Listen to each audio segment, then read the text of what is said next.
여러분 안녕하십니까? MBN 종합뉴스입니다. 윤석열 대통령 당선인이 인수위원들 답사 하루 만인 오늘 직접 외교부 청사, 국방부 청사 점검에 나섰습니다. 윤 당선인이 내일 청와대 이전 관련 기자회견을 직접 열기로 한 가운데 용산 이전이 유력한 것으로 전해지고 있습니다. 첫 소식 조경진 기자입니다. 윤석열 대통령 당선인이 서울 외교부 청사와 용산 국방부 청사를 차례로 방문했습니다.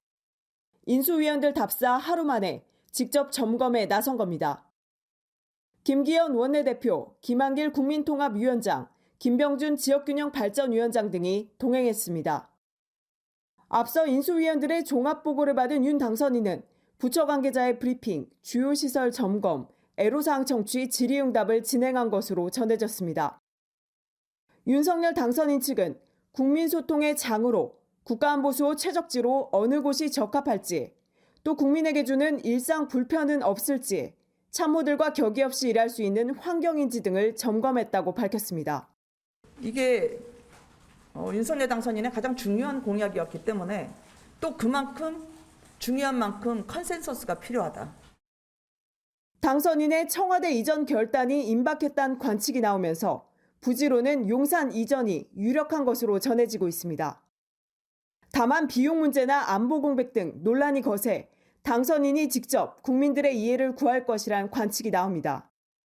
윤석열 당선인은 내일 오전 11시 직접 청와대 이전 관련 기자회견을 열 예정이라고 밝혔습니다. MBN 뉴스 조경진입니다. 앞서 전해드린 대로 대통령 집무실 이전지로 용산이 유력한 분위기인데요. 용산이 유력한 이유는 뭘까요? 보안과 용산공원 때문이라는군요. 배준우 기자가 짚어봤습니다.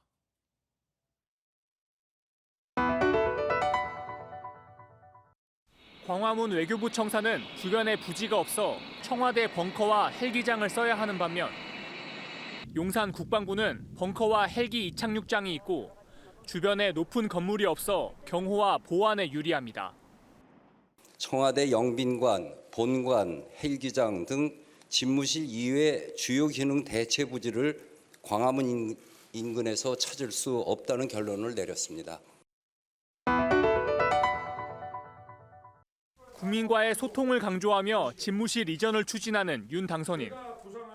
국민은 늘 대통령을 만날 수 있을 것입니다. 대통령도 늘 국민과 소통하며 일할 것입니다. 외부인 출입이 어려운 국방부가 외교부 청사보다 폐쇄적이라는 지적도 있지만 인수위 측은 미군 기지 부지에 조성될 용산공원과의 연계를 통해 미 백악관처럼 국민과의 소통 공간을 넓힐 수 있다고 강조합니다. 광화문 외교부 청사는 대통령 출퇴근 등 교통 통제로 인한 혼잡과 전파 차단으로 시민 불편에 대한 우려가 큽니다.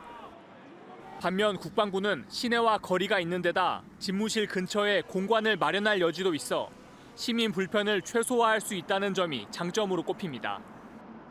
MBN 뉴스 배준우입니다. 지난 16일 회동 시가 4시간을 앞두고 갑자기 취소됐던 문재인 대통령과 윤석열 당선인 회동에 대한 분위기가 조금은 누그러졌습니다. 더 이상 미뤘다가는 양측에 다 부담이 되고 기류가 긍정적으로 변했다는 신호가 감지되면서 다음 주 회동이 이루어질 가능성 커지고 있습니다. 신재호 기자 보도를 먼저 보시고요. 청와대 집무실 이전을 둘러싼 궁금증 뉴스 추적하겠습니다. 어제 청와대와 당선인 측이 회동 재개 여부를 두고 이전보다 유화적인 제스처를 취한 가운데 당선인 측 관계자는 현재 상황을 긍정적으로 보려고 한다고 밝혔습니다. 회동 취소 사유로 거론됐던 이명박 전 대통령 사면, 인사합의 등 이견을 보인 사안 중 일부를 조율하는데 어느 정도 진전이 있음을 시사한 겁니다. 다만 차기 한국은행 총재로 이창용 국제통화기금 아시아태평양 담당국장을 합의에 내정했다는 보도에 대해선 양측 모두 부인했습니다. 또 다른 당선인 측 관계자는 다음 주에는 회동해야만 한다고 밝힌 가운데 양측의 정치적 부담을 고려할 때 늦어도 다음 주 초에는 회동 날짜가 발표될 가능성이 큽니다. 윤석열 당선인과 빠른 시일 내에 격의 없이 허심탄회하게 대화하는 자리를 갖는 것이 국민에 대한 도리라면서 저희가 지금 신뢰관계를 갖고 상호 간 신뢰를 바탕으로 지속적으로 소통을 하고 있습니다. 문 대통령이 만남의 조율이 꼭 필요하다고 생각하지 않는다고 밝힌 만큼 회동을 하더라도 덕담 정도의 만남에 그칠 것이란 분석도 나옵니다. MBN 뉴스 신재우입니다.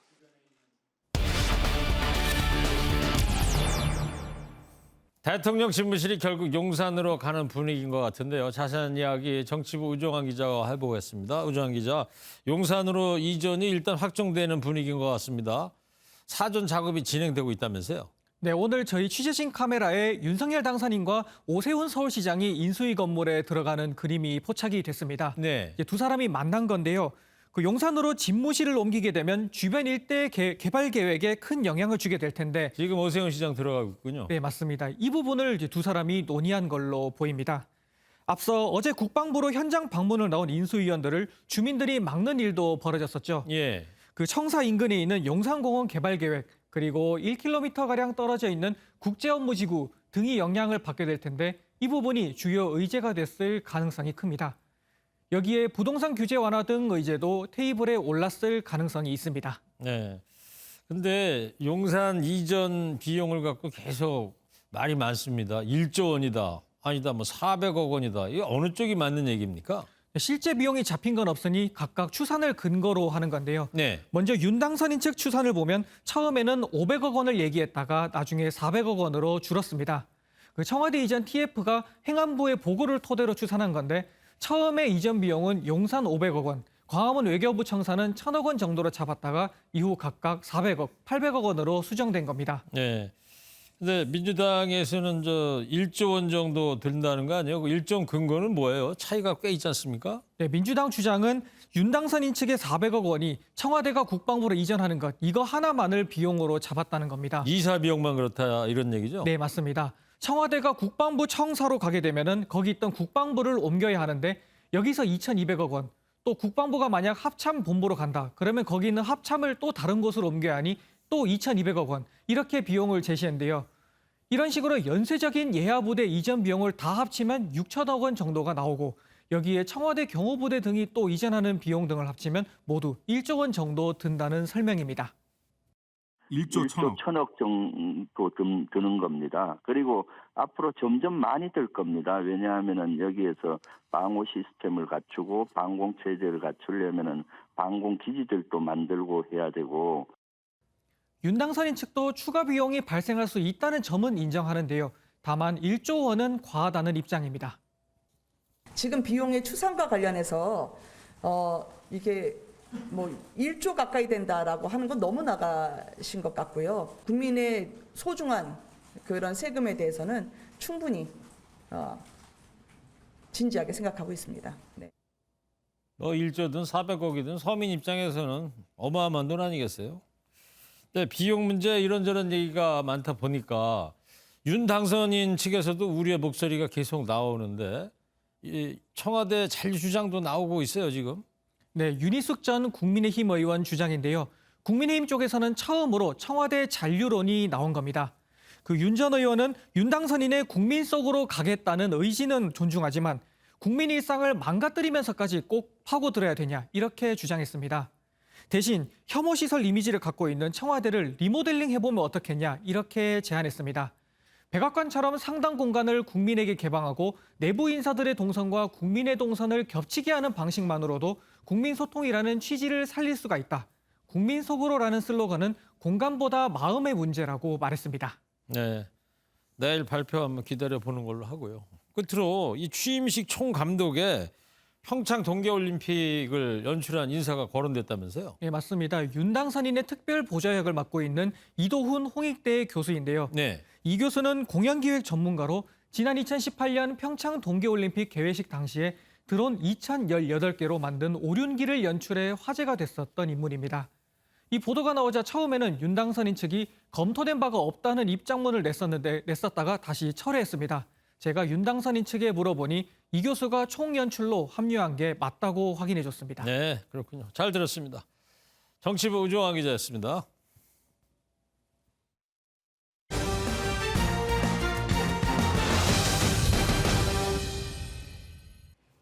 윤석열 당선인의 핵심 인사들을 알아보는 파워 엘리트 순서입니다.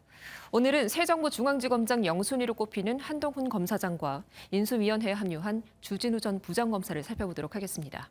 이 두 사람 모두 현 정권을 겨냥한 수사를 하다가 대거 좌천된 이른바 윤석열 사단입니다. 이들이 어떤 역할을 맡게 될지 서영수 기자가 전망해봤습니다. 검찰 내 윤석열 당선인의 최측근으로 꼽히는 검사는 한동훈 검사장입니다. 옛 대검 중수부 시절 윤 당선인과 인연을 맺은 한 검사장은 이후 국정농단과 이명박 전 대통령 사건 등 굵직한 수사마다 윤 당선인과 호흡을 맞춰왔습니다. 검찰 내 최고의 특수수사 전문가로 꼽히지만 조국 전 장관 수사를 진두지휘하다 미운 털이 박혀 4차례나 한직으로 밀려나는 수모를 겪어야 했습니다. 그 후 저는 4번 좌천당하고 2번 압수수색을 당하고 사적인 동선을 CCTV로 사찰당하고 그리고 후배 검사로부터 독직 폭행을 당했습니다. 윤 당선인이 후보 시절 한 검사장을 독립운동가에 비유한 인터뷰가 회자되면서 벌써부터 차기 서울중앙지검장 후보로 거론되고 있습니다. 인수위 내에서는 환경부 블랙리스트 사건을 수사하다 좌천돼 검사를 떠난 부장검사 출신 주진우 변호사의 역할이 주목받고 있습니다. 선거 기간 민주당의 네거티브 공세를 방어하는 법률 대응을 맡은 데 이어 인수위에선 인사검증팀을 이끌 정도로 윤 당선인의 신뢰가 두텁다는 평가입니다. 차기 정부 관련 인사검증을 맡은 만큼 새 정부 출범 이후에도 청와대에 들어가 민정 업무를 맡을 것이 유력하다는 관측입니다. 윤 당선인과 함께 살아있는 권력 수사를 이끌었던 이두봉, 박찬호 검사장과 송경호, 신봉수 등 중간 간부들이 주요 보직으로 대거 복귀할 가능성도 점쳐집니다. MBN 뉴스 서영수입니다. 3월 중순이란 시간을 무색해하듯이 오늘 전국 곳곳에 눈과 비가 내리면서 굉장히 쌀쌀했습니다. 특히 강원 지역을 중심으로는 많은 눈이 왔는데 80cm가 넘게 온 곳도 있다고 합니다. 이렇게 눈이 몰고 온 꽃샘추위가 당분간 이어진다고 하니까요. 건강관리 잘 하셔야겠습니다. 이재호 기자입니다. 봄을 맞았던 대관령 절약이 다시 하얀 겨울옷을 꺼내 입었습니다. 밤새 강원 지역에 눈이 내리면서 나뭇가지에는 얼음꽃이 폈습니다. 하얀 설원 위에 스키어와 보더들은 슬로프를 미끄러져 내려오며 속도감을 즐깁니다. 오늘 눈이 많이 온다는 소식 듣고 왔는데요. 와서 보니 정말 온 천지가 하얀 세상이고 너무 즐겁습니다. 강원 지역에 깜짝 많은 눈이 내리면서 당초 내일 폐장하려던 이 스키장은 일주일 더 운영을 연장하기로 했습니다. 지자체들은 제설 차량을 긴급 투입해 제설로 분주한 하루를 보냈습니다. 강원 지역에 대설특보가 내려졌고 강원 고성 향로봉에 75cm가 넘는 눈을 비롯해 산간 지역을 중심으로 폭설이 쏟아졌습니다. 경기 동부, 충북 등 내륙에도 1에서 3cm의 눈이 쌓였습니다. 전국적으로 내리는 눈과 비는 저녁에 대부분 그치겠지만 영동과 충북 지방은 밤까지 이어질 전망입니다. 기상청은 북쪽에서 찬 공기가 내려오면서 당분간 꽃샘추위가 이어질 것으로 내다봤습니다. MBN 뉴스 이재호입니다. 강원에 많은 눈이 내리면서 서울 양양 고속도로에서는요. 이렇게 보시다시피 17대 차량이 연쇄적으로 추돌하는 대형 사고가 났습니다. 같은 구간에서 10여 건의 사고가 나면서 정체도 심했다고 하고요. 혹시 동해안에 오가실 계획이라면 눈길 운전 대비 꼭 하시기 바랍니다. 심우영 기자입니다. 폭설이 쏟아지는 고속도로에 차량들이 부서진 채 뒤엉켜 있습니다. 캠핑카와 부딪힌 승용차는 앞부분이 크게 파손됐습니다. 견인차가 사고 수습에 나섰지만 고속도로가 꽉 막히면서 옴짝달싹 못합니다. 오늘 오전 8시 30분쯤 서울 양양 고속도로 서면 6터널 부근에서 차량 5대가 추돌한 뒤 12대가 순차적으로 눈길에 미끄러지면서 연쇄 추돌했습니다. 눈이 있고 이렇게 서행하는데 뒤에서 오면서 처음에 간단하게 충격이 탁 일어났고 또 정차되다 보니까 그 뒤에 오는 차들이 계속 갖다 밀어버린 겁니다. 이 사고로 4명이 크게 다쳤고 일가족 등 6명이 병원으로 옮겨졌습니다. 사고 여파로 2개 차로가 전면 통제돼 2시간 동안 극심한 정체를 빚었습니다. 정오쯤 같은 구간에서 차량 2대가 부딪히는 등 10여 건의 사고가 잇따랐습니다. 경찰은 밤까지 많은 눈이 오는 만큼 동해안을 오가는 차량은 월동 장비를 준비할 것을 당부했습니다. MBN 뉴스 심우영입니다. 서울 마장동 먹자골목에서 불이 나 약 3시간 만에 꺼졌습니다. 8개 점포가 전소되는 큰 불이었는데요. 다행히도 인명피해는 없었습니다. 현장에서 김태림 기자입니다. 새까맣게 불에 탄 가게가 내려앉았습니다. 굴착기로 패널을 하나하나 드러내며 소방대원들이 남은 불을 정리하고 있습니다. 오늘 오전 11시 30분쯤 서울 마장동 먹자골목에서 불이 났습니다. 복도에서도 연기 냄새가 날 정도로 불이 심하게 났었어요. 불이 났다 와보니까 불을 끌 때 일단 연기가 나잖아요. 물을 뿌리고. 그게 먹자골목을 다 가릴 정도였고요. 이 불로 총 8개의 점포가 전소됐고 70명의 사람들이 자력 대피했습니다. 성동구청은 이재민 4명의 임시거처를 마련하기로 했습니다. 불은 약 3시간 만에 전부 꺼졌습니다. 화재 원인으로는 또 건물 사이에 전기 스파크로 추정되고 있으나 최초 신고자가 다수였고 목격자들의 신고 내용이 상이하여 소방당국은 유관기관과 합동감식을 통해 정확한 원인을 조사할 계획이라고 밝혔습니다. MBN 뉴스 김태림입니다. 그리고 방화 사건도 잇따라 발생했습니다. 어제 새벽엔 20대 남성이 서울 중랑구 일대 상가 3곳에, 오늘 대전에서는 60대 남성이 차량과 식당에 불을 지르면서 경찰에 붙잡혔습니다. 이혁재 기자입니다. 한 남성이 무인 아이스크림 가게 바닥에 주저앉아 불을 피웁니다. 불은 점점 커져 한쪽 벽면을 태우고 가게 안은 연기로 가득 찹니다.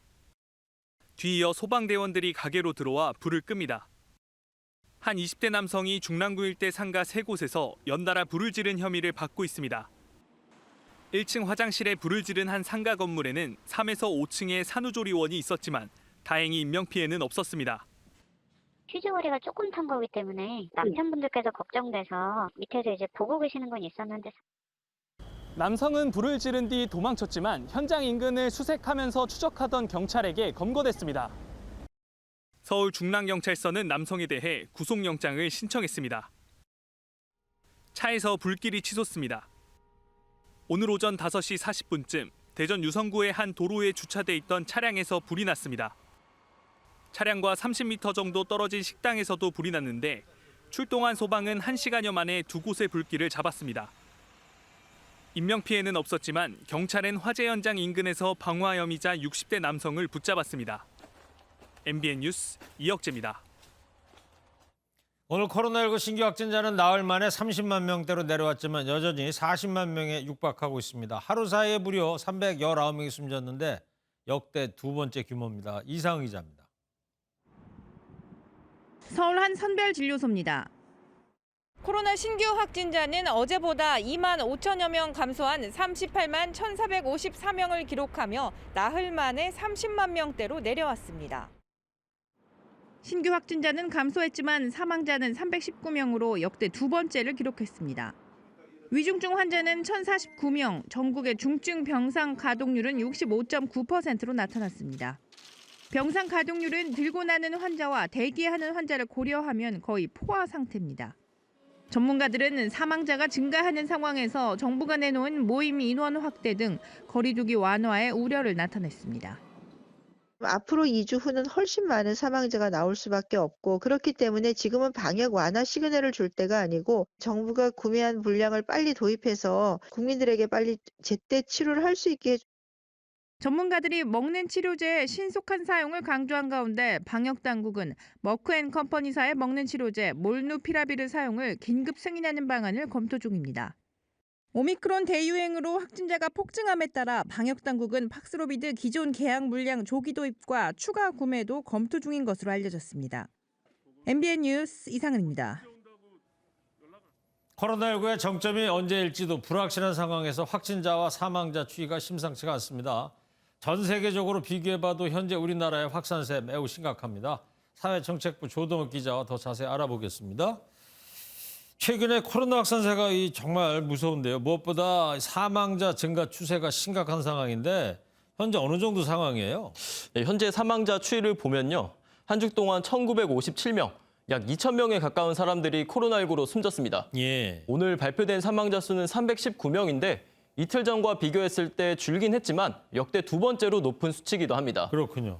2년 전 코로나19가 처음 시작된 뒤 12,000명가량이 사망했는데 전체 사망자의 6분의 1가량이 이번 주에 사망한 겁니다. 당장 한 달 전 코로나19 사망자는 4에서 50명 수준이었습니다. 예, 표를 보니까 다 드러나는데 네, 그동안 다른 나라들과 비교해 보았을 때 비교적 우리나라는 좀 낮은 사망률 추이를 유지했지 않습니까? 근데 얘기를 들어보니까 이제 상황이 좀 달라졌을 것 같은데 어떤 거예요? 다른 나라들하고 비교를 해보면? 다른 나라들과 비교를 한번 해보면 사실 그간의 상황들을 한번 보면 그간 해외 상황과 비교했을 때 국내 코로나19 상황은 꽤 안정적이었습니다. 확진자 수나 사망자 수를 볼 때 해외와 비교하면 그렇게 크게 높은 수준은 아니었는데요. 네. 이젠 상황이 완전히 달라졌습니다. 먼저 국제 통계 사이트인 월드오미터의 집계를 한번 보면 최근 일주일간 전 세계에서 가장 많은 사람이 대한민국에서 확진됐습니다. 사망자 숫자는 어제 기준 통계라서 50명이 적은데도 세계에서 5번째로 많습니다. 예. 미국과 러시아, 브라질의 인구수를 고려하면 현재 우리나라의 사망자 숫자는 굉장히 높은 수준입니다. 물론 그간 높은 확산세를 보였던 해외 국가들이 안정세를 보이면서 차이가 발생한 부분도 분명히 있겠지만 현재 확진자와 사망자 추이가 심상치 않은 상황인 건 분명해 보입니다. 네. 지금 우리 방역 당국도 사망자 추세 모르는 건 아닐 텐데 말이죠. 거리 두기 수칙은 이제 계속 완화를 시키고 있고 방역 당국은 현재 상황을 지금 어떻게 보고 있습니까?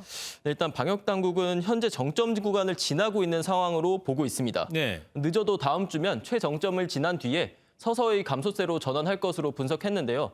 문제는 확진자가 대거 발생한 뒤 2, 3주가 지났을 때 위중증 환자와 사망자가 지금보다 더 크게 증가할 수 있다는 겁니다. 실제로 방역당국도 오는 23일 위중증 환자 수가 1,800명가량에 도달한 뒤 정점에서 2, 3주 정도 지나면 위중증 사망자가 최대 규모로 발생할 것으로 보고 있습니다. 네. 의사협회 쪽에서는 뭐라고 얘기합니까? 네, 대한의사협회는 이 같은 추이를 고려할 때 정부가 코로나 사망자 수를 과소평가하고 있다고 비판했습니다. 지금도 의료기관이 업무가 과부하된 상황에서 더 이상의 방역 완화는 없어야 한다고 강조했습니다. 거리두기 완화가 성급했다는 지적에 방역당국은 델타 변이와 비교할 때 치명률이 훨씬 낮은 상황이라 대응 전략을 이전과 달리해야 한다는 입장인데 앞으로 확진 상황이 더 심각해질 경우 전체적인 방역 방침이 변경될 가능성도 있는 상황입니다. 네. 자, 이 다음 주에 이제 정점을 찍고 감소세로 전환할 수 있다는 방역 당국 예측이 이번에는 좀 틀리지 않기를 하는 바람입니다. 조덕 기자였습니다.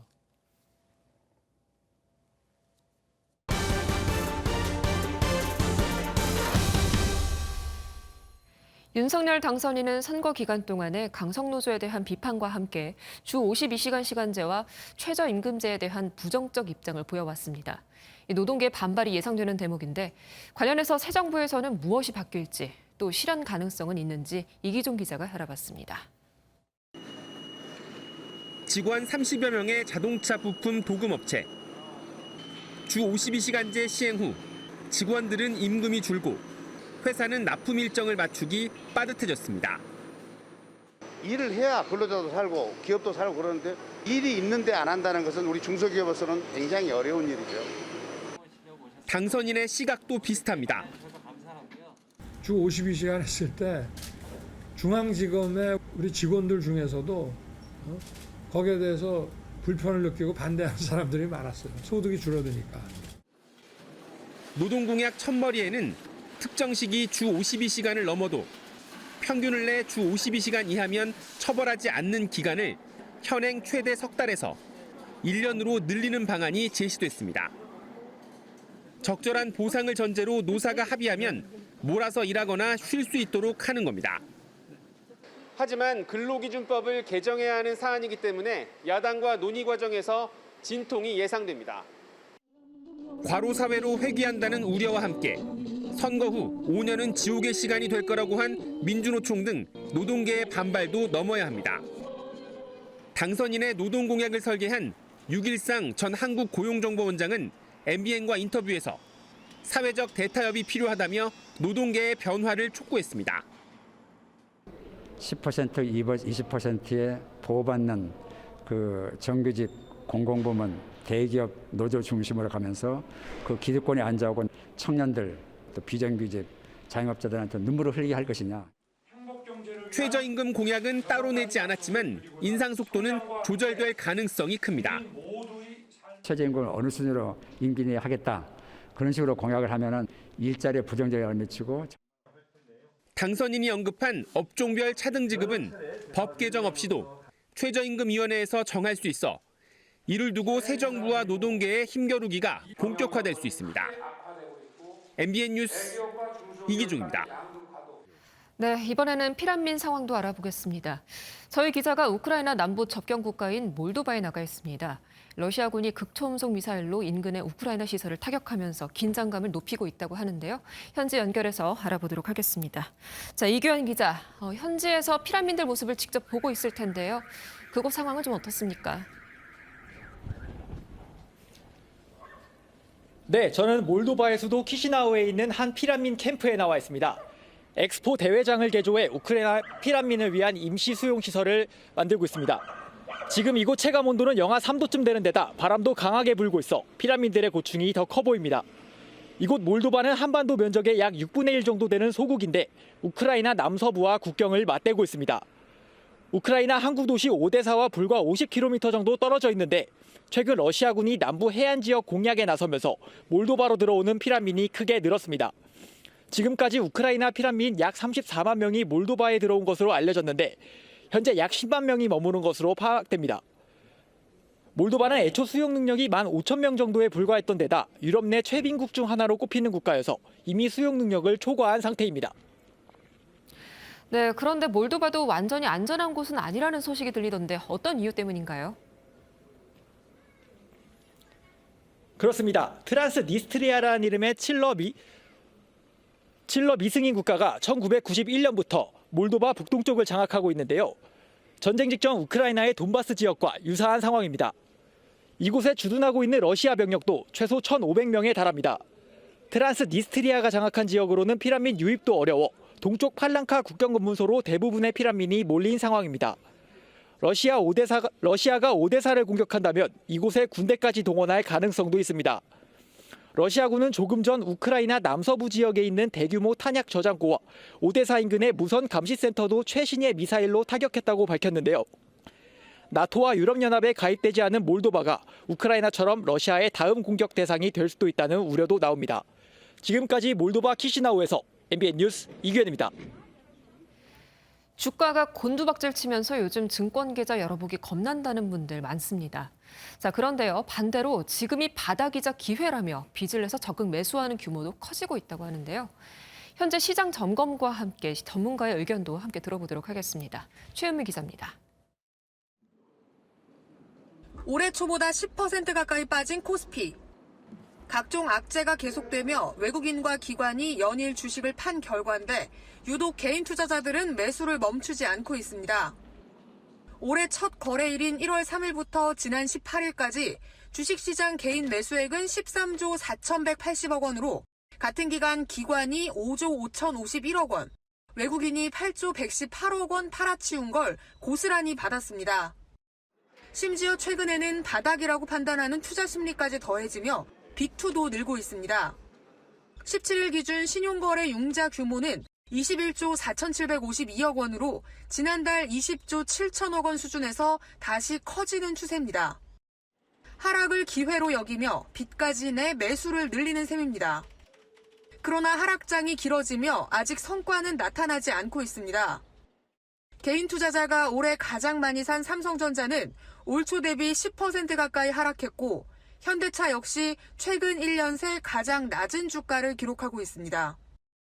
예상보다 주가가 더 떨어져 빚을 낸 주식을 강제 처분당하는 개인 투자자 반대 매매 규모도 지난 14일 255억 원에 달했습니다. 주가가 조정 장세를 계속해서 이어갈 가능성은 상당히 높거든요. 지나치게 낙관적인 전망은 조금 주의 깊게 판단하실 필요가 있습니다. 아직 우크라이나 상황은 물론 미국의 추가 금리 인상 등 변수가 많아 섣부른 저점 매수가 손실로 이어질 수 있다는 우려가 나오고 있습니다. MBN 뉴스 최은미입니다. 기업들이 브랜드를 앞세우던 마케팅 전략에서 변화를 꾀하고 있습니다. 브랜드를 숨긴 채 고객에게 경험을 먼저 제공하고 호감을 얻어서 자연스럽게 구매로 이어진다는 전략인데요. 현장 반응은 어떤지 박은채 기자가 취재했습니다. 서울 강남 한복판의 대형 건물. 이곳에선 전시회가 열리기도 하고 책을 읽거나 영화를 보고 직접 촬영을 해볼 수도 있습니다. 딱히 파는 물건도 없습니다. 건물 어디에도 이곳을 만든 브랜드 로고를 찾아보기 어렵습니다. 국내 한 통신사가 회사명을 철저히 빼고 오직 고객의 체험에 초점을 맞춘 공간입니다.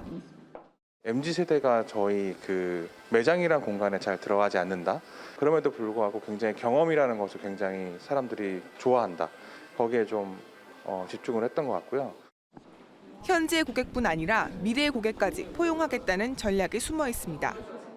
학교 수업 관련돼서 이제 답사를 오다가 이렇게 이런 공간이 있어서 이제 답사차 들리게 됐어요. 사진 찍을 게 많고 특별한 뭐 조명도 있고 하다 보니까 되게 색달랐던 경험이었던 것 같습니다. 치킨 매장 옆엔 난데없이 롤게임 경기장이 있습니다. 매장 이름과 메뉴 이름에도 게임 지명이 전면에 등장했습니다. 매장의 메뉴는 치킨뿐 아니라 PC게임 카페를 연상시키는 분식으로 구성됐습니다. MZ세대 중심으로 큰 인기를 끌고 있으며 e스포츠 문화를 경험할 수 있는 복합 문화 공간인 만큼 색다른 체험이 먼저, 브랜드는 알 듯 모를 듯 기업들의 반전 마케팅이 활발히 펼쳐지고 있습니다. MBN 뉴스 박은채입니다. 지난 4일부터 13일까지 발생한 경북 울진군의 산불 피해액이 1,400억 원 이상인 것으로 나타났습니다. 경북 울진군은 조사를 마무리하면 규모가 더욱 커질 것으로 보인다며 신고 접수 완료가 내일까지라 주말에도 계속 조사하고 있다고 밝혔습니다.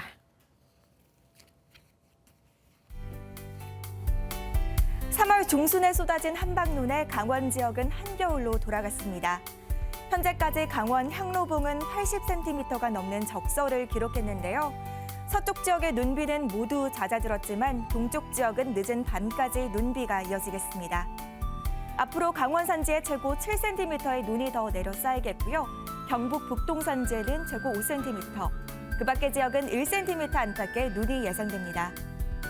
눈비가 그친 뒤 북서쪽에서 찬 공기가 몰려오면서 내일 전국 대부분 지역의 아침 기온이 0도 안팎을 보이겠습니다. 서울의 아침 기온도 2도 선에 그치겠고요. 한낮에는 오늘보다 기온이 오르겠지만 평년 기온을 3도가량 밑돌겠습니다. 당분간 꽃샘 추위는 이어질 것으로 보이니까요. 환절기 건강관리 잘해주셔야겠습니다. 내일 중부지방 새벽부터 오전 사이 빗방울이 떨어지거나 눈이 날리는 곳이 있겠는데요. 도로가 미끄러운 곳이 많겠습니다. 교통안전에 각별히 주의하셔야겠고요. 오후부터는 차츰 맑은 하늘 드러나겠습니다. 제주는 내일 밤부터 모레 새벽 사이 빗방울이 떨어지겠고요. 대구와 부산의 한낮 기온은 12도가 예상됩니다. 동해안 지역은 모레까지 높은 너울성 파도에 유의하셔야겠습니다. 기온은 다음 주 후반부터 차츰 오르면서 평년보다 포근해지겠습니다. 날씨였습니다. 오늘 영상 속으로는요, 이유진 기자가 취재한 광양의 매화마을입니다. 멋지네요. 그죠? 언제 촬영한 거래요? 이번 주 화요일인데요. 보니까 마치 좀 딴 세상을 보는 것 같기도 하고요. 네. 매화향이 여기까지 느껴지는 것 같습니다. 네. 시청자 여러분들께서도요, 남녘의 매화 만끽하시기 바랍니다. MBN 종합뉴스 여기서 모두 마치겠습니다. 함께해 주신 여러분 고맙습니다.